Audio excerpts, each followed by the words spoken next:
the westernunion.com VIP Lounge. It's 106 KMEL. How's everybody feeling right now? I see a lot of red and gold in the building right now. Shout out to Pepsi for putting this beautiful event together. But are you guys fans of Anquan Boldin? Okay, well, if you're a fan of Anquan Boldin, I need you guys all to put your hands together for the one, the only Anquan Boldin.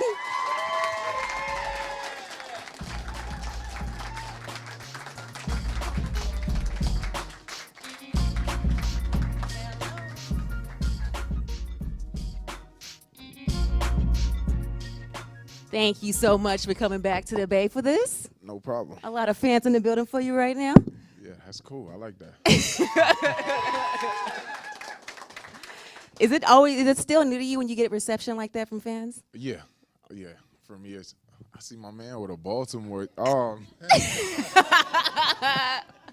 disrespectful. He's real bold right now. Yeah. So let's. Congratulations to you, by the way. Thank you. Walton Payton, NFL Man of the Year.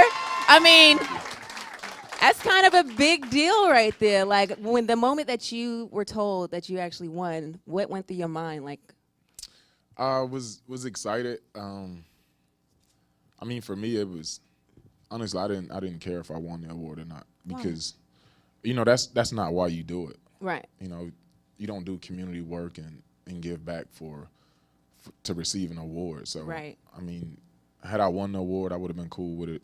And had I not won it, I still would have been cool. So. Oh, look at him. It's so political. It's like, had I won. But you won, though. It's kind of like, I didn't get MVP, but, I won MVP, so I am the MVP. So he's like, I mean, I just do me. It was cool. I mean, I guess the biggest thing about winning, why I didn't want to win, because I knew I had to get up and give a speech. Oh, so you don't like giving speeches? No. Why? I just don't. Like. You speak very well. You're articulate. Thank you, but I would rather not. He seems like he just doesn't like the attention.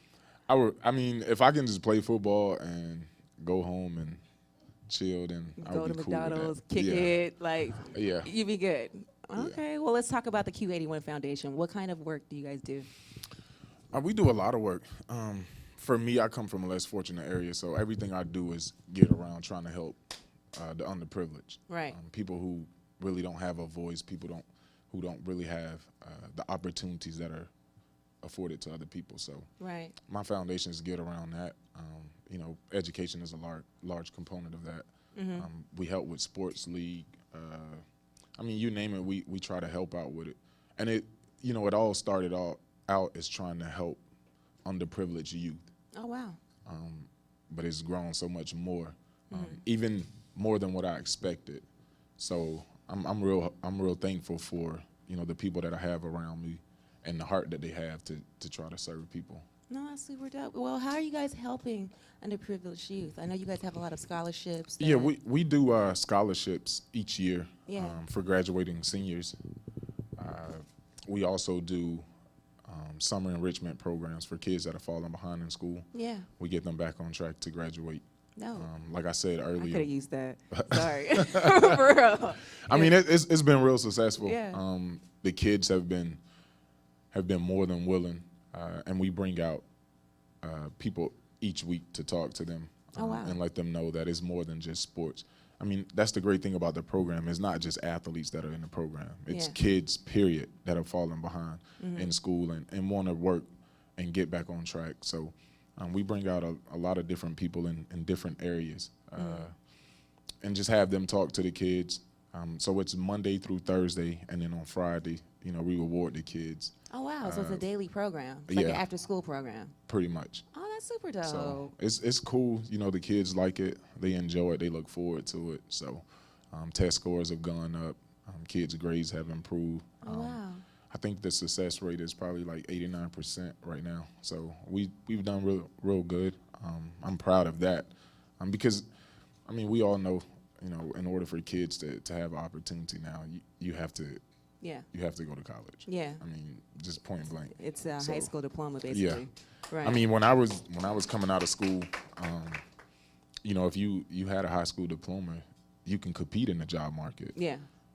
But now even having a college degree doesn't guarantee you a job. So, right. I mean, in order to be competitive, kids have to pursue their education. So that's something that we try to push on. That's super dope. Now, have you guys actually, I need a louder round of applause because people don't recognize that. Now, do you guys actually follow them through college as well? Definitely.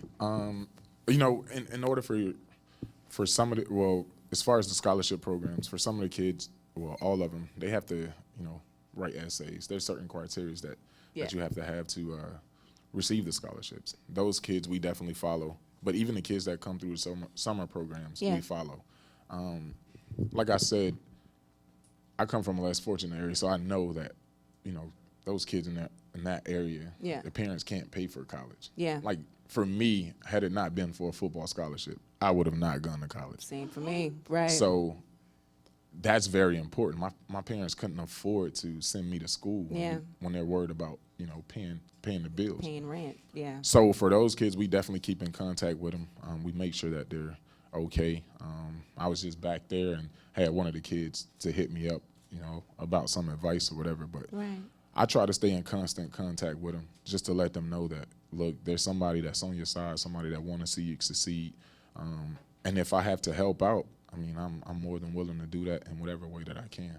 Oh, that's super dope. You still personally involved with the kids? Oh, definitely. Is there one story, because I know that essays, you probably read a bunch of them. Is there one that you read that really stood out to you? Like, man, there's a lot of them, and all of them, touch you in a certain type of way. Right. I remember last year, because I read through all of the essays personally. Mm-hmm.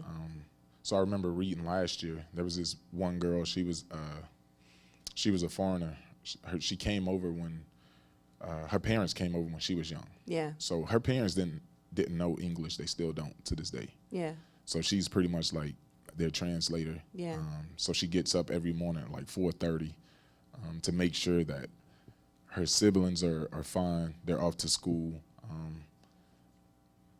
And like I said, she makes sure all her parents goes to doctor's appointments. Yeah. She has to be there with them to care of the translate. family. Yeah. She also works. The amount of community hours that she had is unbelievable. I don't know how she found time like outside of her family life to participate in anything else, but she did. And I mean, it's just stories like that, like kids not having a chance to be kids because they have to take on the responsibilities in the household. I mean, those things are just amazing to me. And just to see the drive that they have to continue and want to be better. Those are the ones that you want to help because they have that ambition and drive to be successful. Definitely. They just need that little plateau or little stepping stone to help them get there. So how do you guys pay for this? I'm serious. Like, college is expensive, Yes, college is really expensive. I actually did an endowment. So I gave $1 million to make sure that kids can continue to go to school. So even after I'm dead and gone, this scholarship program will still be around. That's dope. Right. And do you guys do events or charity events to raise? And we do charity events. Coming up in April, we always have a charity event in Florida. It's called Q Fest. And it started off as just my way of saying thank you to my hometown for supporting me throughout my career. Yeah. And we initially started with a celebrity basketball game and then like a fun day at the park. And then it grew. So now we have like a celebrity golf tournament at PGA in West Palm Beach. And we still have the celebrity basketball game. Each year we get about 25, 30 NFL guys come down and, they donate their time. And we still have the fun day at the park where, I mean, it's pretty much like a carnival for kids. And then we have entertainment. We have performances going on throughout the day. So it's pretty much like a big family reunion get together. Dope. So it's cool. Have they given you your own day yet at home? Yes. What? Yes. I have my own day. Actually, one of the neat things was they named the high school stadium after me, probably about years back. Really? Which is cool because the area that I come from, there's a lot of NFL guys that come from that area. What area is this? Pahokee. It's a small town in Florida, right on Lake Okeechobee. It's Palm Beach County. Okay. And one of the guys from my area is Ricky Jackson, who's a Hall of Famer. Yeah. he played here in San Francisco as well. So I actually won a Super Bowl here. Oh, wow. So for me to have that honor of them putting my name on the stadium, it was definitely big. So basically, go to Pahokee if we needed another pro football player. You want to guarantee, Yes. go look in Pahokee. Yeah, there are a ton of them. There's probably about eight guys in the NFL right now from that That's area, crazy. Now, let's talk about you at the Grammys. How was that experience for you? It was cool. Did you get stage fright? I didn't want to. No. Okay. I was just curious. Like I'm not shy or anything. I just don't like. I would rather like be home, watching TV. You're the Netflix and chill. Yeah, I'm a Okay. homebody. Like I'm comfortable at home. Like if I have to be around people, I'm cool. You know, I know how to hold my own, but Right. I'd much rather be at home. He's like, I'd rather be at home. So he was like, basically, get me out of here so I can go home. Yeah, I mean, I didn't stay for the whole show. Oh, you didn't? Actually, nah. What? When'd you leave? Right afterwards? Yeah, I presented, and then I met a couple people backstage, and I took off. Really? He was like, I am not interested. Yeah. I love it. So what's next for you? What can we expect from you? What's next for me? Yeah, like what's the next step in your career and what you want to do? That is, yeah. I mean, Well, they do actually really want to know. They were like, I was like, do you guys have any questions? They were like, is he gonna stay here with us? that would be my hope. Okay. You know, I love it here. I love the fans here. I love the organization, teammates. And when I say organization, it's not just the football part. Like, there's a lot of people inside of the organization that, you know, the outside people never know about. Right. That help us out so much. So those are the relationships that I've built, you know, here in San Francisco that, you know, I don't want to leave. So I would love to stay here. Oh, well, of course, we would love to have you here. So hopefully that works out. Well, it's the off season right now. And so I know a lot of people, when they're off, we tend to turn up. So what's your off season regimen? Like, what do you do as soon as you're like, okay, we're done? Man, my life is so boring. Like, I promise you, like I said, I'm a home. Like, I do travel in the off season. Like, I'm a history junkie, So I you're like going to, to see Rome. like historic places. Okay. So I do travel in the off season. But for the most part, man, I'm just at the house working out. I work out every day. Do you eat worse in the off season? Like, are you eating nothing but fried foods and in and out? I don't eat fried foods. Really? Yeah. What do you eat? What's your favorite plate? Like, if I was like, this is your last meal. Wow. Just saying. Like, for me, it'd have to be mac and cheese. Mac and cheese. I like pastas. Okay. That's a hard question because there's so many great foods. Like, and I live in Florida in the off season, so like you can get any kind of food you want. Like if you want Cuban, Jamaican, Oh, it's popular in Florida, Italian, yeah. like so there's like a lot of different spots that I hit, but Yeah. I try not to go too bad. Like I allow myself one cheat meal a week. One cheat. What's that one cheat that you do? Is that the pastas or is it more? Yeah, it just depends. It Okay. just depends on the week and it depends on the craving. I was gonna say because I can't see you living off of nuts and berries, like carrots. And, you know what I mean? Protein shakes, like. I hate protein shakes. But I mean, I do get like most of my nutrition from my food, so I eat You pretty eat healthy. well. Yeah. Okay. Now, one thing I did want to ask you is there are a lot of kids, as you know, who want to play football when they grow up, and they're like, "That's the only thing I want to do." What do you say to those kids? Like for me, I would say pursue your dream. Like I think it would be unfair for me to tell somebody else like not to pursue your dream. Like when I go to, because I get asked to come and speak to schools and stuff like that, and then when I get there, like the coach just think, he has this picture in his mind, like, I just want you to tell them how hard it is. Yeah. Have a fallback plan.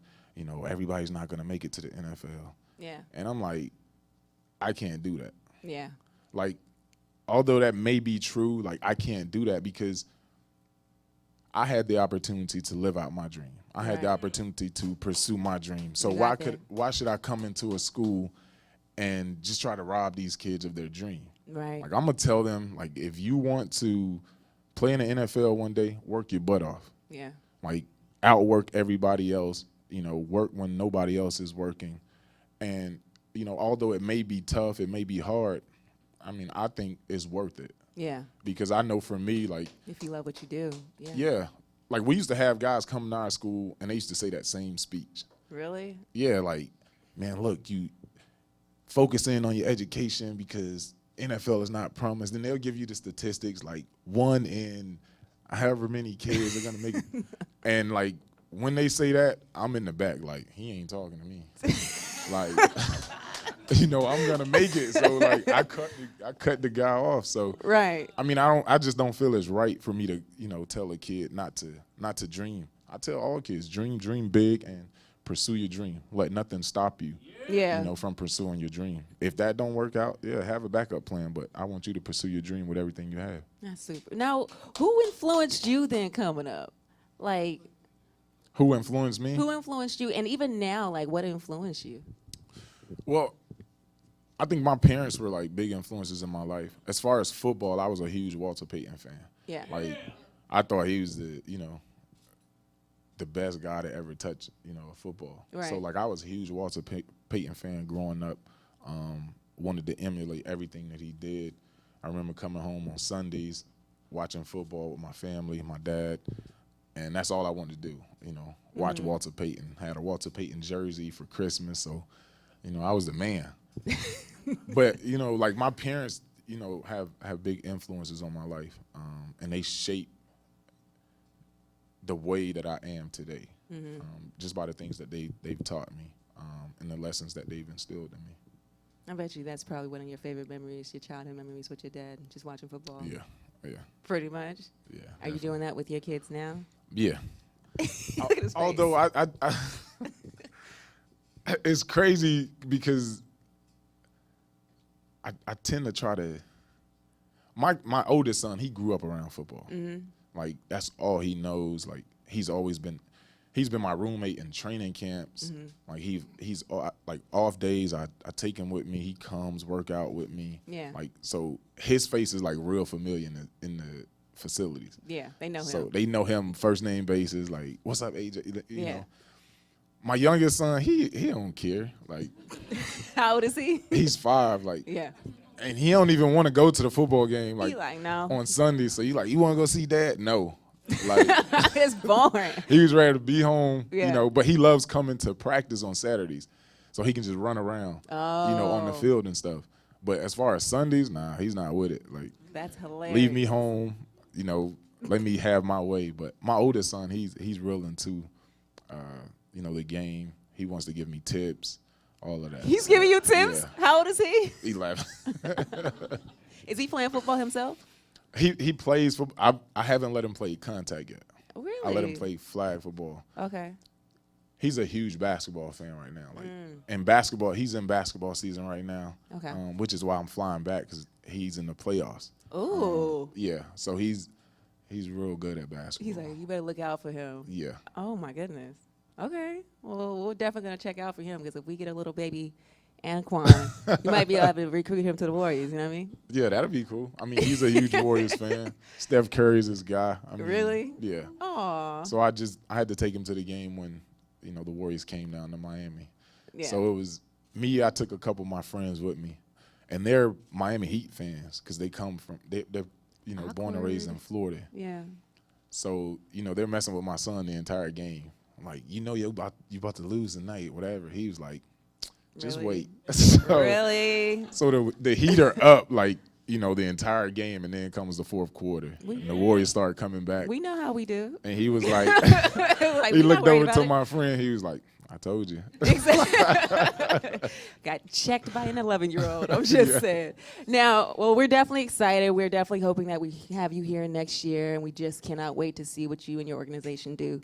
Continue the great work. And if people want to follow you and just see how they can get involved with the organization or just donate, see what events are coming up, how can they find you? Yeah, we have a website. It's Q81.org. Any information that you need about the website, you want to see anything that we're doing, how you can help, volunteer, just go on the website, and all the information is right there. And if people want to follow you and see what you're doing? Facebook, Twitter, you know, the normal, Anquan Boldin. You on Snapchat? No. What? I'm not. I was going to say, Justin Bieber didn't get you on Snapchat yet? Nah, I'm not on Snapchat. Seems like everybody is now, especially the little kids. No, it's adults. Oh, it's little kids too. I have these kids, man. Hey, let me put you on Snapchat right quick. Like, dude, what is Snapchat? Like, oh, you're going to learn. Let's sign him up. Well, thank you again for coming out. Your girl Shay Diddy, Anquan Boldin, and shout out to Pepsi for bringing them through. It's 106 game, yeah. Snapchat. Is it? I heard it's on like 24 hours.